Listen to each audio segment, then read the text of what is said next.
এত ঝকঝকে পরিষ্কার। কিন্তু বন্ধুরা, তোমরা আবার জানলে অবাক হবে যে এত পরিষ্কার পরিচ্ছন্নতার মাঝেও যে কী পরিমাণ জীবাণু থাকতে পারে ওই সব পরিষ্কার পরিচ্ছন্ন টয়লেটে। এই ভিডিওটিতে তোমরা তা দেখবে, একটু অপেক্ষা করো। পাবলিক টয়লেট ব্যবহার করি না এরকম লোক কিন্তু খুবই কম, একেবারে খুঁজেই পাওয়া যাবে না। একেবারে কর্পোরেট লোক থেকে শুরু করে বড় ব্যবসায়ী, একেবারে ধনী লোক, তারাও কিন্তু ব্যবহার করে। তো আসুন বন্ধুরা, আমরা জানি আসলে সমস্যাটা কোথায়।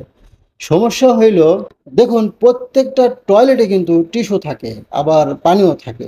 যে যেটা মন চায় ব্যবহার করে, যে যেভাবেই পরিষ্কার করুক, ওই হাত সে কিন্তু বেসিনে ধুইতে যাবে, এবং হাতে যদি একটু লেগে থাকে সেটা কিন্তু ওই বেসিনের ট্যাবের মাথায় গিয়ে লাগে।